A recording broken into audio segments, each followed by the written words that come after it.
Como é que a gente lida com quem tenta trocar ideia para melhorar situações de incômodo em que a gente é a causa do incômodo? A Clara Novaes vai falar um pouquinho pra gente, @Clara Novaes _. Ah, não, imagina. Jamais que eu ia te incomodar para dizer que eu fiquei incomodada com a forma que você me tratou. Não, até parece. Eu sei que o certo é eu engolir meu incômodo, passar por cima, fingir que nada aconteceu para manter as coisas leves entre a gente. Só good vibes. Não importa o quanto eu esteja ficando bad vibes com isso. Tudo bem, eu já sei. Muito, assim, claramente um desabafo, né? Claramente um desabafo. Não só desabafo também, porque tem um quê analítico disso, porque o que ela tá narrando é o resultado de uma complexidade de relações de cordialidade e de humildade, humildade no sentido estereotipado da palavra, que faz com que a imposição seja não só recusada pela outra parte, como julgada como algo extremamente negativo.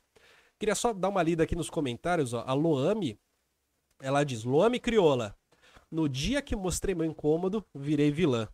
Eu com a família do meu namorado, só casca grossa. Tenho que fazer isso no trabalho, diz a Ilana. Preciso pagar a faculdade. A Virgínia fala, é que tem gente que se incomoda com tudo também, a linha é bem tênue, infelizmente. E aqui você já percebe, por conta desse último comentário, você já percebe também como que a parada de fato é delicada, né?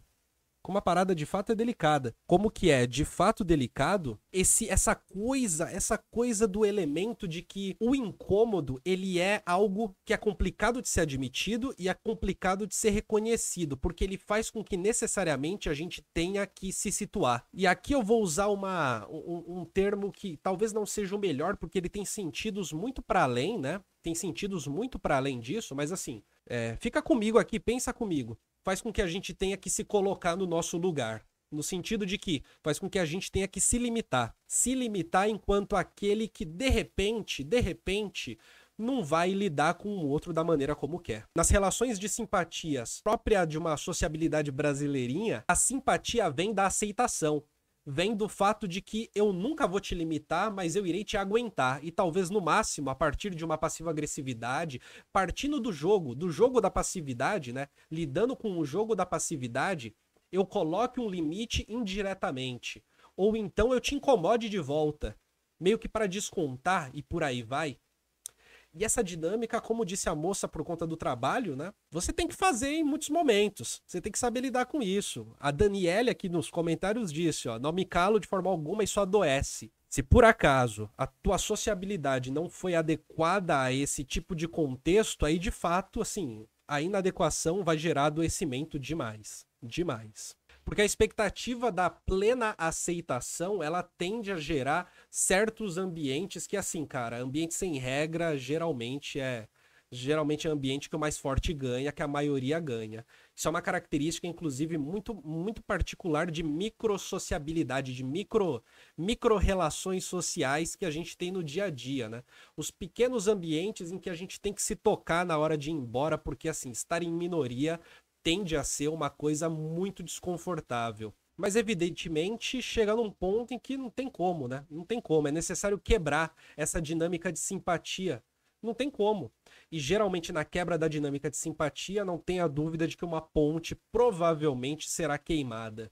Uma ponte provavelmente será quebrada. E nessa ponte que é quebrada, vem a necessidade de refazer muitas vezes um círculo social, às vezes por inteiro, que é uma tarefa gigante, que é uma tarefa hercúlea em muitos momentos. Rebeca diz: saí do meu antigo emprego um pouco por isso, não gosto de conflito, mas calar adoece mesmo. De fato, de fato. O Gil diz: eu tendo a não dizer nada para ter oportunidade de me vingar de outra forma. Que é a conduta mais comum, eu diria, né? A conduta mais normal, eu diria, que é a conduta de quando você não diz nada, você não se impõe. Quando você não se impõe, você não ocupa uma posição supostamente dominante. Não ocupando uma posição supostamente dominante, você não ocupa, por sua vez, um papel supostamente arrogante, hierarquicamente supostamente superior. E ao não ocupar esse papel e, portanto, ao sofrer do que está acontecendo, na hora da vingança, provavelmente passiva, provavelmente uma vingança sutil, provavelmente uma vingança que também não é direta, em nenhum momento se sai da posição de humildade. Isso é uma coisa que a gente aprende desde criança, assim, porque é extremamente comum e talvez até normativo dentro da sociabilidade, tipicamente brasileirinha. É tipo quando você vê um cartaz que fala que trata os funcionários como família. É complicado. Meu problema como autista é que eu me calo e quando eu falo é em algum surto explosivo e perco a razão da mesma forma. Você sabe, microburguês, que esse negócio de perder a razão na prática não existe, né? Não existe isso de perder a razão. Perder a razão é ferramenta discursiva justamente para fazer com que aquele que está numa situação de espezinhamento extremo, não possa explodir. E é evidente que perder a razão tem um caráter de reconhecimento social, né? Quando se explode, o reconhecimento social é de que você muito provavelmente enfim, tá fazendo isso à toa. Muito provavelmente é você que é um descontrolado. Mas em geral, se leva o sujeito até o limite publicamente. Por isso, porque o reconhecimento social é negativo de quem explode. A Jéssica fala, quando jovem já fiz isso e é péssimo mesmo, a pessoa tendo feito algo errado comigo devido à igreja, ela nunca será ela mesma, mas enfim, Não, sim, de fato, é complicado. Apelo perdeu, exatamente. Que todo mundo explode, né?